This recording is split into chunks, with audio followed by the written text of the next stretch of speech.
Bismillahirrahmanirrahim. Assalamualaikum warahmatullahi wabarakatuh. Selamat malam.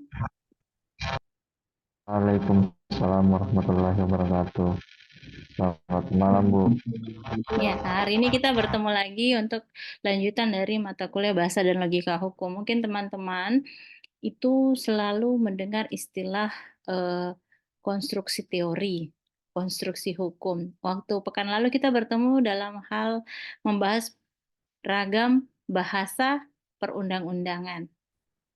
Ada yang masih ingat apa saja ragam bahasa tersebut? Ragam bahasa perundang-undangan itu terdiri dari, ada materinya Ibu bagi tak? Absalom, Ibu bagi ji materinya. Mikrofon tak? Ya,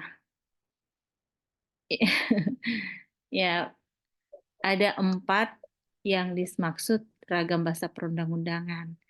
Ragam bahasa perundang-undangan itu satu dari undang-undang, kemudian bahasa akta notaris, kemudian putusan pengadilan. Dan bahasa perundang-undangan itu ada yang sifatnya tertulis dan ada yang sifatnya tidak tertulis. Tidak tertulis. Ya, oke, sekarang kita bahas. Di dalam suatu sistem hukum, tentu ada proses penegakan hukum. Makanya di waktu pertemuan sebelumnya kita membahas ragam bahasa putusan pengadilan. Dan putusan pengadilan itu yang berhak menentukan putusan pengadilan itu adalah seorang hakim. Hakim. Jadi, maka oleh sebab itu tidak seorang hakim itu di dalam konstruksi teori dan juga tugasnya itu harus bisa mencari, menemukan, dan menggali suatu hal yang berhubungan dengan hukum yang menyebabkan dia bisa melakukan suatu keputusan yang sifatnya mengatasi kekosongan hukum dan bersifat adil. Paham ya? Nah, makanya ada yang disebut dengan konstruksi hukum. Konstruksi hukum ini teman-teman pahami sebagai cara kerja atau proses berpikir hakim dalam menentukan hukum atau menerapkan suatu ketentuan perundang-undangan.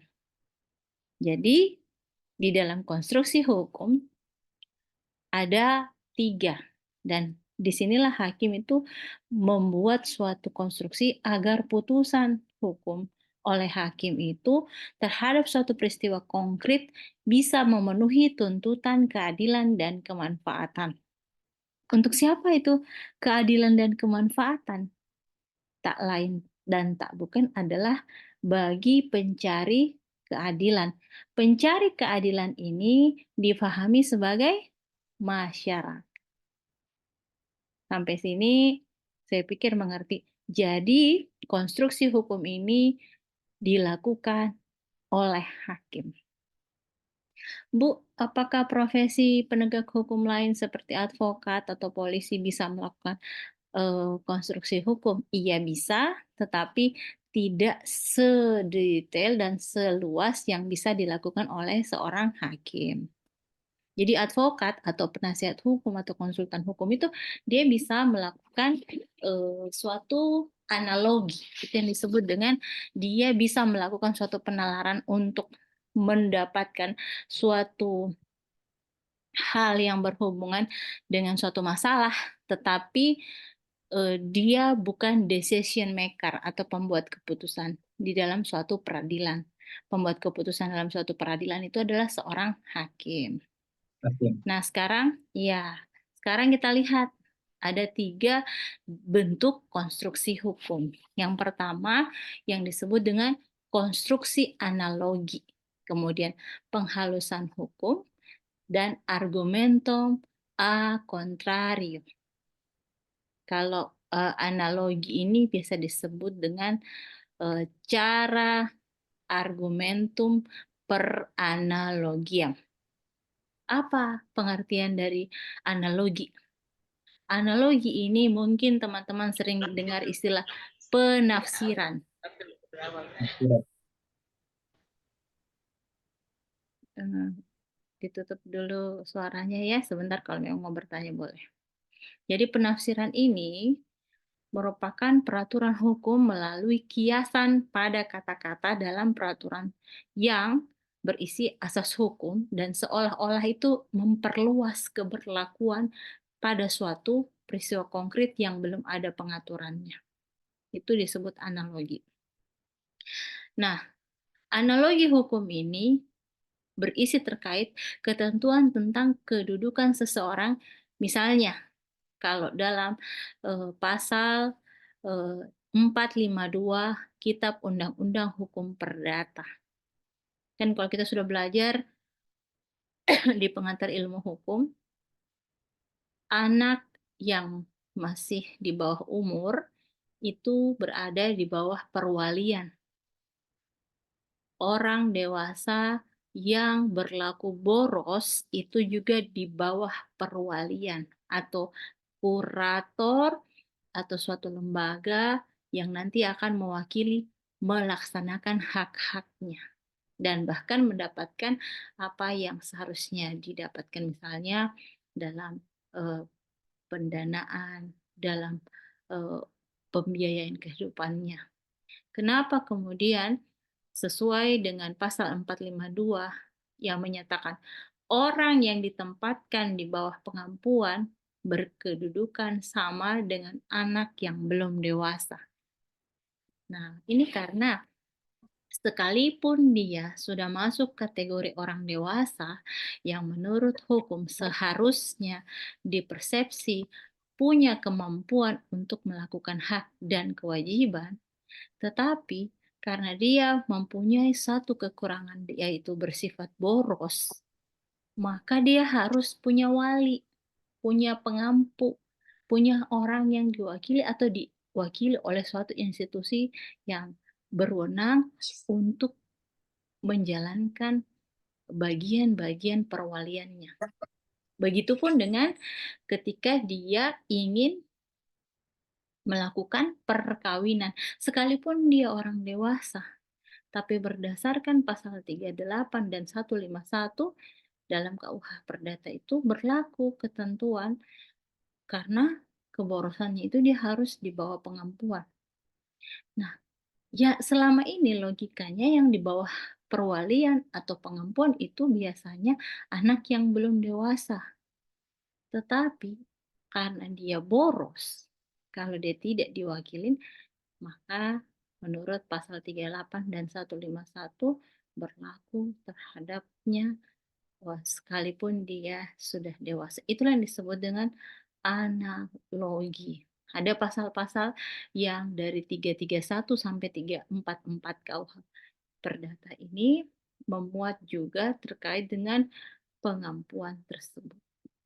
Jadi pengampuan dalam konstruksi analogi yaitu kadang kedudukan seseorang itu di bawah kuratele atau suatu pengampuan kalau didasarkan pada ketentuan mengenai perwalian akibat ketidakcakapannya melakukan suatu hubungan hukum. Perkawinan merupakan suatu hubungan hukum. Bahkan orang yang tidak cakap dia harus pakai wali untuk mewakili kepentingannya itu. Meskipun dia sudah dewasa, karena dia tidak cakap. Cakap dalam pengertian hukum perdata adalah kemampuan untuk bertanggung jawab menurut hukum.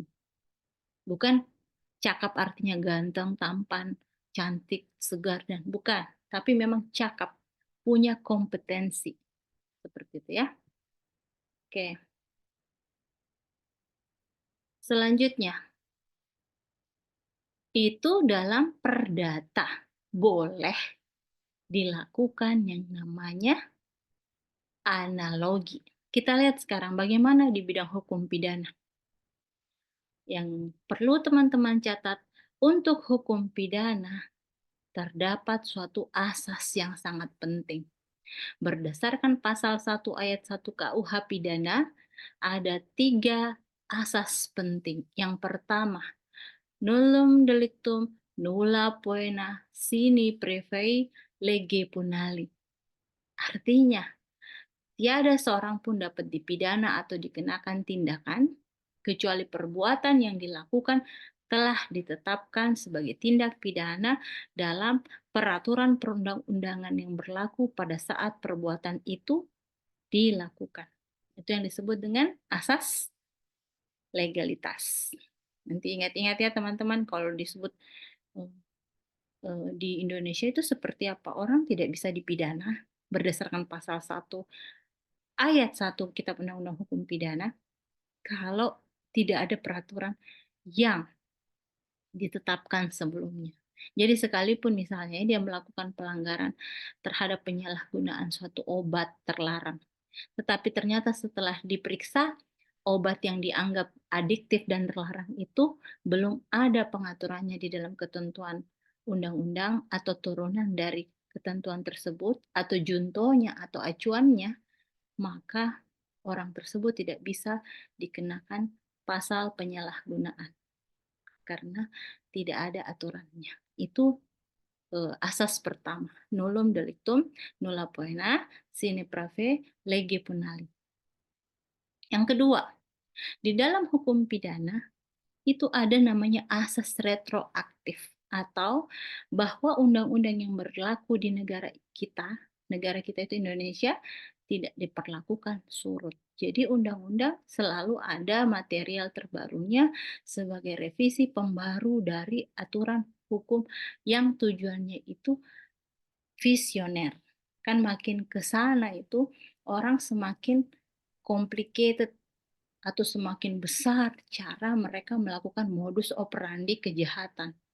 Maka cara-cara tradisional yang berlaku sebelumnya bisa saja sudah tidak diterapkan pada kejadian di masa akan datang. Itulah yang mengapa asas retroaktif itu memuat bahwa dalam pengaturan undang-undang di Indonesia itu sebenarnya tidak diperlakukan surut.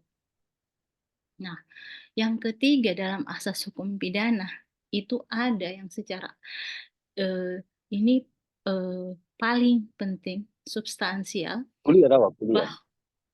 bah- bahwa penafsiran secara analogi itu tidak diperbolehkan dalam menafsirkan undang-undang pidana. Jadi teman-teman bisa underline asas ketiga ini terkait analogi di dalam undang-undang berdasarkan peristiwa pidana, analogi tidak boleh dilakukan. Seperti itu. Nah, tetapi kembali lagi, terkadang ada alasan di balik suatu analogi hukum yang diterapkan, dilaksanakan. Yang pertama, teman-teman harus tahu, perkembangan masyarakat itu kan cepat. Masyarakat itu hidup di dalam nuansa yang teknologi terus-menerus. Pertama hanya ada telepon, kemudian teleponnya berubah bisa SMS, bisa terima pesan, kemudian gambar, kemudian bisa suara, kemudian suaranya bisa bergerak, orang langsung bisa live chat. Itu yang disebut dengan perkembangan masyarakat itu sedemikian cepat sehingga hukum pidana itu harus bisa mengimbangi perkembangan masyarakat itu. Kemudian, pihak yang menentang dalam penerapan analogi yang dianggap berbahaya itu karena katanya kalau selalu dilaksanakan analogi itu akan menyebabkan ketidakpastian hukum dalam masyarakat karena ada bentuk-bentuk perluasan dari suatu aturan hukum. Kenapa? Terus alasan kenapa analogi ini dipersoalkan. Yang ketiga adalah dalam perkembangannya pembatasan dan penggunaan analogi kembali lagi diatur menurut sistem hukum yang dianut oleh suatu negara. Nah, Indonesia menganut sistem hukum apa? Ada yang tahu? Iksan? Absalom? Apa Kontinental ibu, kontinental ibu, sistem apa? kontinental ibu, Eropa kontinental. Eropa kontinental, Nah, kalau sistem hukum Eropa kontinental disebut civil law atau common law? Civil law, Bu. Oke, bagaimana itu Pak Rusli Umar? Sistem hukum civil law?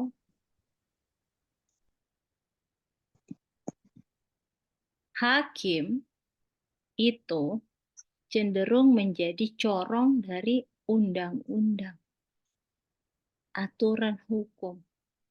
Jadi sekalipun dalam wilayah konstruksi hukum hakim bisa melakukan misalnya analogi untuk kasus perdata, kemudian bisa melakukan yang namanya penghalusan hukum, kemudian perlawanan hukum dalam konteks argumentum a contrario, tetapi hakim di Indonesia itu tidak bisa jauh dari peraturan hukum tertulis.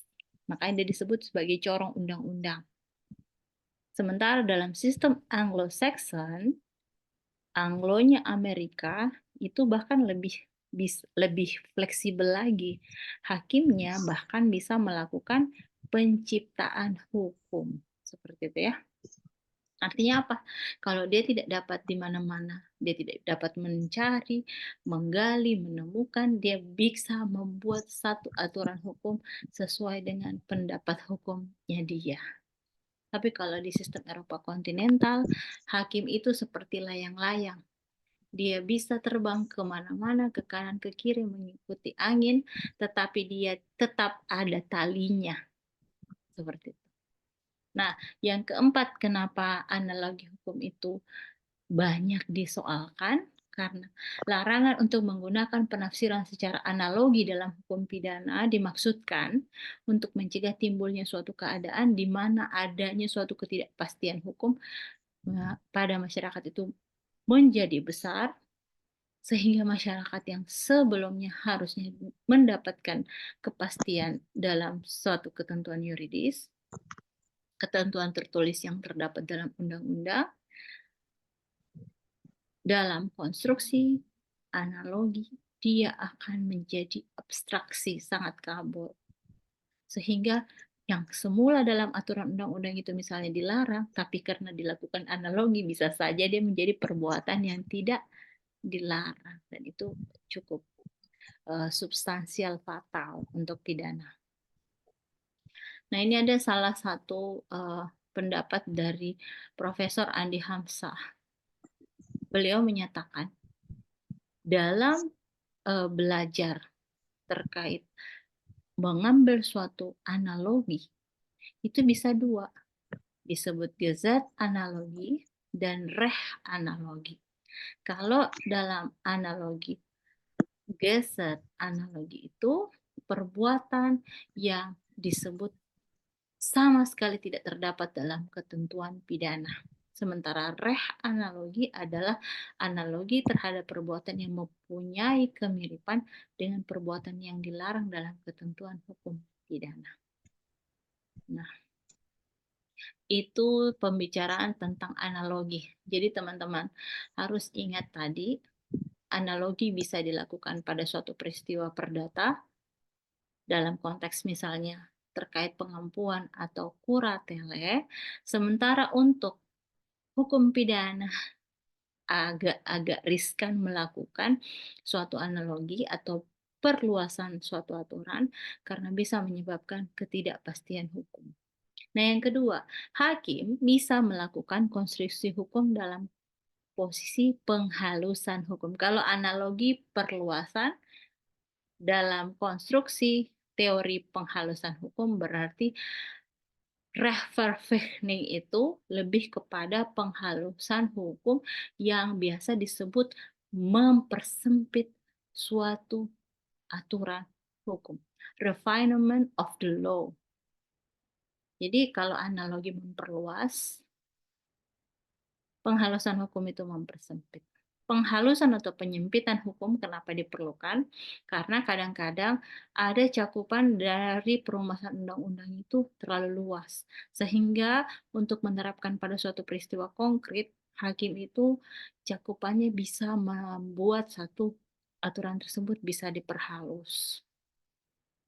Nah, Penghalusan hukum itu sebenarnya konteksnya untuk menyempurnakan sistem hukum atau bermaksud memenuhi suatu ruang kosong dalam sistem perundang-undangan. Penghalusan itu bisa diterapkan apabila ada akibat ketidakadilan yang terlalu kelihatan kalau ketentuan hukum tertulis itu diterapkan atau tidak diterapkan sehingga tidak bisa mencapai suatu keadilan. Itu menurut Profesor Muhtar Kusumatmaja dan B. Arif Sidarta. Nah, penyempitan hukum juga bisa dilakukan pengecualian-pengecualian atau penyimpangan baru dari peraturan yang sifatnya umum. Peraturan umum itu kan biasa diterapkan pada suatu peristiwa tertentu melalui penjelasan ciri-ciri. Ini kalau Profesor Sudikno Martokusumo ini, beliau kan lebih ke sosiologi hukum, jadi biasanya mereka melihat, beliau melihat cara melakukan penyempitan hukum dengan menyebutkan mengidentifikasi berdasarkan ciri. Kalau di pidana, ciri tersebut disebut unsur. Nah, ini kita kasih lihat ya, contoh dari bagaimana sih penghalusan hukum itu bisa dilakukan oleh seorang hakim pada pasal 1365 KUH Perdata misalnya. Untuk kategori PMH atau perbuatan melawan hukum itu sebenarnya secara abstrak atau konsepnya itu bisa sangat besar, sangat luas cakupannya. Jadi orang kalau sebut perbuatan melawan hukum, dalam benak kita bisa terpikir pencurian, pemerkosaan, pembunuhan, dan seterusnya. Itu semua PMH. Tetapi jika diterapkan pada peristiwa konkret, jurisprudensi dalam konteks perdata misalnya sebelumnya ada wan prestasi dalam Hogerat itu atau mahkamah terkait kasus, ada kasus Cohen vs Lidebau.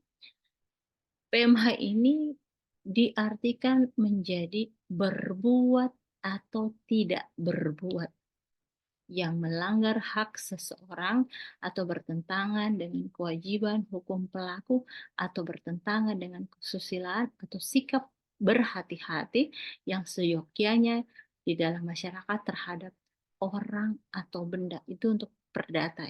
Itu rumusannya Sudikno Martokusuma.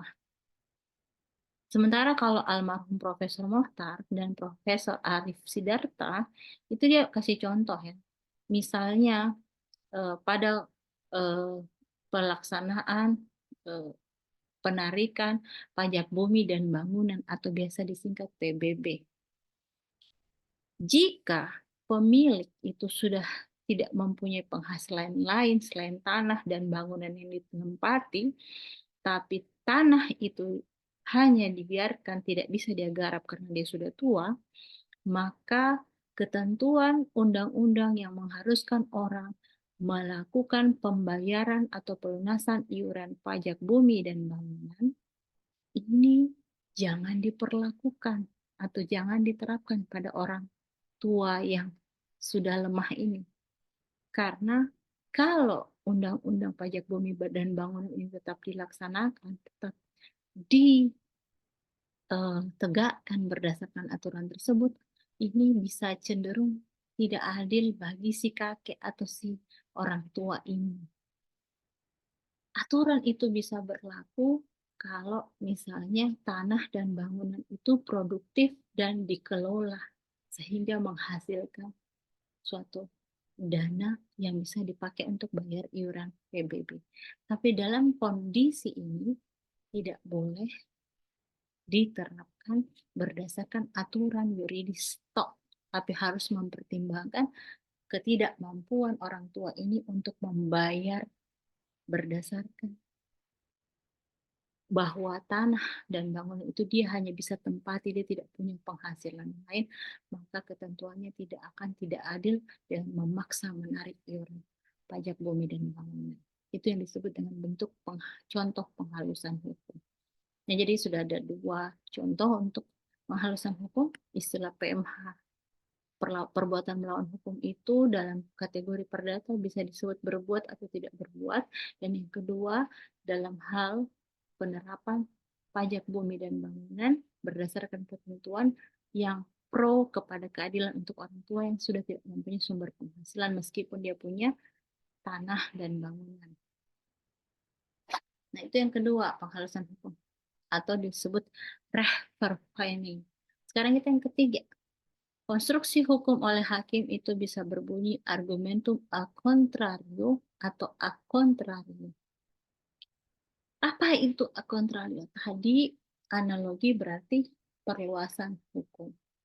Yang kedua, reverfaining atau penghalusan hukum bisa disebut dengan mempersempit suatu aturan hukum dengan memberikan suatu penafsiran yang dipersempit. Dan yang ketiga sekarang adalah argumentum a contrario. Apa itu? Contrario itu menafsirkan atau menjelaskan undang-undang didasarkan pada perlawanan pengertian antara peristiwa konkret yang dihadapi dan peristiwa yang diatur dalam undang-undang. Jadi penafsiran a contrario itu didasarkan pada pengingkaran atau perlawanan pengertian antara soal yang dihadapi dengan soal yang diatur dalam suatu pasal dalam undang-undang. Soal yang dihadapi dan soal yang diatur. Itu menurut rancangan konsepnya Ersuroso.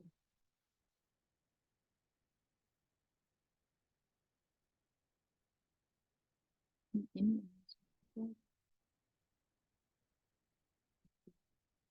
Ada yang mau bertanya? Tidak ada ya? Bisa tanya Bu, izin Bu. Boleh, silakan. Ya, Silakan makasih Pak Bu. Rusli. Buka videonya dong, masa Tadi semuanya menutup. Ya Allah, ini orang-orang. siap Bu. Hmm. Ya, makasih Bu. Yang pertama Bu, saya bertanya Bu, terkait tadi yang pemborosan tadi Bu. Ada tadi saya dengar pemborosan Bu. Iya. Maksudnya berlaku boros sehingga apa dikawinkan atau apa tadi Bu? Izin. Oh, dalam konstruksi analogi. Iya Bu. Ya, Saya masih Bu, masih ini. abu-abu ini Bu, belum terlalu paham tadi. Dikategorikan boros, maksudnya itu boros dari sisi apa Bu? Apakah dari sisi usia, usianya sudah tua atau dikategorikan dewasa, tetapi belum cakap untuk bertanggung jawab. Apakah itu maksudnya yang dikatakan boros Bu? Sehingga perlu pendampingan. Itu yang pertama Bu. Kemudian Satu-satu terkait dulu tadi Pak. penghalusan. Oh, siap Bu. Siap. Ini kita Ya, Bu. pakai Zoom berbatas ini ya, bisa saja kita langsung mati sisa 10 menit. Jadi begini ya, yang pertama Siap. dulu saya jawab. Kalau disebut mengapa sih ada orang dewasa yang harus punya ditunjuk wali. Walinya bisa dari keluarganya, bisa dari suatu institusi perwalian. Mengapa harus seperti itu? Nah, ini jawabannya karena mungkin dia sudah dewasa. Seperti Pak Rusli misalnya, umurnya sudah cukup cakap harusnya. Tetapi ternyata dari pengalaman orang tuanya, kalau dia diserahkan uang, mobil, benda, semua habis dalam sekejap. Nah, kekhawatiran orang tuanya ini, kalau mereka sudah tidak ada, ini semua harta-harta yang sudah dikumpulkan ini bisa hilang. Nah, makanya biasanya mereka orang tuanya atau wali sebelumnya itu menunjuk satu lembaga atau satu orang yang merupakan kuratele atau wali atau pengampu. Kenapa harus seperti itu? Karena mungkin dalam hubungan antar pribadi dia dewasa, Pak. Tapi dalam proses mengelola keuangan dia tidak cakap. Cakap dalam pengertian ini adalah kompeten. Jadi berapapun uang dikasih habis, berapapun 1 miliar dikasih 5 hari habis. Dia tahu di mana dicari, nggak ada. Entah dia berjudi, nah penjudi juga itu biasanya ada walinya. Padahal dia sudah dewasa. Nah itu yang disebut dengan dalam analogi ini sebenarnya yang patut menggunakan seorang wali itu sebenarnya adalah anak-anak. Wali mereka adalah orang tuanya. Tetapi orang tua atau kerabatnya atau lembaga yang ditunjuk jika dia yatim piatu. Tapi dalam hal ini, aturan undang-undang dalam kitab undang-undang hukum perdata kemudian memungkinkan bahkan orang dewasa yang tidak cakap mengatur uangnya atau boros, itu bisa dipersepsi atau dianalogi sama dengan anak yang harus pakai wali, Pak. Seperti itu, Pak Rusli. Oh, oke Bu, paham Bu. Makasih Bu. Iya, yang kedua Bisa pertanyaan. lagi Bu? Iya, siap. Ya Bu. Kemudian yang kedua Bu, tadi saya sempat dengar terkait kehalusan hukum. Bukan Contoh kehalusan, misalnya penghalusan. penghalusan. Ya, penghalusan Iya. Bu. Kalau Contoh kehalusan kasus nanti misalnya, berbeda. Ya. siap. Ya, contoh kasus misalnya yang tadi disampaikan Ibu terkait pembebasan PBB atau tidak perlu atau tidak harus untuk melakukan pembayaran PBB dikarenakan tanah yang tidak produktif, kemudian juga pemiliknya mungkin orang tua tadi yang saya dengar tadi penyampaian Ibu. Terus kalau misalnya contoh MPWP atau pajak suatu usaha, apakah itu juga bisa masuk kategori untuk penyelesaian hukum ketika usaha itu lagi tidak ada, maksudnya katakan tidak ada objek atau tidak ada pekerjaan Bu, sehingga mungkin bisa dikategorikan tidak diharuskan untuk melakukan pembayaran EPWP. Demikian Bu petunjuk. Oke, jadi dalam konstruksi pada kasus ini sebenarnya spesial case ya Pak. Artinya tidak bisa dipukul general, tidak ada dalam kondisi umum. Kita lihat pertama. Jadi contoh kasus yang diberikan oleh Prof. Mokhtar dengan Prof. Arif Sidarta itu misalnya satu. Ada orang tua sekali. Nah, dia tinggal di satu rumah, maka rumah itu disebut bangunan. Dan di depan rumah itu juga ada tanah sebenarnya, tanah yang luas. Tapi orang tua ini sudah sangat rentah. Dia sudah tidak punya penghasilan dan dia hanya hidup dari belas kasihan. Maka kemudian sekalipun dia punya tanah dan rumah, tapi tidak ada ahli waris yang bertugas atau mendampingi dia, maka disitulah tidak wajib diperlakukan undang-undang terkait pembayaran atau pelunasan pajak bumi dan bangunan. Terus kalau mengacu kepada kasus, Bu, bagaimana kalau ada orang yang dia tidak mampu melakukan prestasi atau melunasi atau melakukan pembayaran pada suatu case? Tidak bisa kalau dia masih disebut dengan orang yang mempunyai kecakapan melakukan hubungan hukum, misalnya jual beli, simpan pinjam, sewa menyewa, dan seterusnya. Atau membuka suatu usaha, dia lain lagi konstruksinya. Dia harus membayar. Bagaimana Bu kalau dia tidak mempunyai kemampuan? Nah, itulah yang dilihat apakah ada klausul dalam sistem perjanjian sebelumnya, pengaturan konsensus kesepakatan terkait ketika dia tidak mempunyai ability to payment back. Jika dia tidak mempunyai kemampuan untuk membayar kembali, Pak. Seperti itu, Pak. Jadi beda, Pak. Beda case. Ini tidak in general, tidak dalam peristiwa hukum umum. Seperti itu. Itu pun ini kasusnya ini Pak toh kasus perdata. Ya. Oke. Sudah? Oke Bu, makasih. Paham. Oke Bu, makasih Bu. Ya, kasih. Sekarang kita lihat contoh dari argumentum a contrario. Tadi sudah penghalusan, sudah analogi. Dalam pasal 34 Kitab Undang-Undang Hukum Perdata itu ada dinyatakan bahwa seorang wanita tidak diperbolehkan kawin lagi sebelum lewat masa 300 hari sejak saat perceraian. Nah, pasal 39 ayat 1 peraturan pemerintah terkait Undang-Undang nomor 9 PP nomor 9 tahun 75 ini yang dicontohkan dari Undang-Undang nomor 1 tahun 74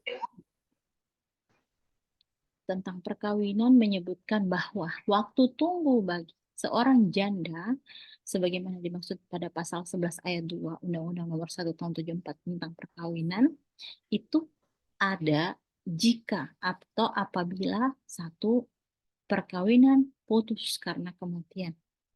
Jadi kalau putus karena kematian, waktu tunggunya ditetapkan 130 hari. Di poin B-nya, apabila perkawinan putus karena perceraian, waktu tunggu bagi yang masih datang bulan ditetapkan 3 kali suci, sekurang-kurangnya 90 hari, dan bagi yang tidak datang bulan ditetapkan 90 hari. Apabila, poin C-nya, perkawinan putus sedang janda tersebut dalam keadaan hamil, waktu tunggu ditetapkan sampai melahirkan. Maka dalam konstruksi Kitab Undang-Undang Hukum Perdata tersebut, bagi seorang wanita berlaku yang namanya, bagi seorang wanita yang janda selesai dari suatu perkawinan, ada masa tunggu. Nah, lahir pertanyaan, apakah seorang laki-laki juga harus menunggu ketentuan 300 hari seperti seorang wanita? Nah, di kontrarionya atau perlawanan pemberlakuan aturan dalam pasal 34 ini jawabannya tidak. Ketentuan ini tidak berlaku bagi seorang laki-laki karena soal yang dihadapi tidak diliputi oleh pasal tersebut. Ingat ya, hati-hati, abis ini mati sisa 1 menit. Jadi, a contrario dari pasal 34 Kitab Undang-Undang Hukum Perdata adalah wanita ada masa tunggu setelah bercerai, tetapi untuk laki-laki tidak ada masa tunggu. Paham? Kira-kira Paham, paham? Bu. Paham. Paham, Bu. Paham, Bu. Paham, Untung Bu. jadi laki-laki, Bu. Kalau jadi perempuan. Tunggu dulu, kira-kira kenapa nanti Iksan kalau putus sambung lagi ya, bikin lagi linknya ya, Iksan. Baik, Bu. Nah, mengapa laki-laki tidak ada masa tunggunya, tidak ada masa idahnya? Izin Ibu menjawab karena laki-laki Silakan. bisa berpoligami. Tidak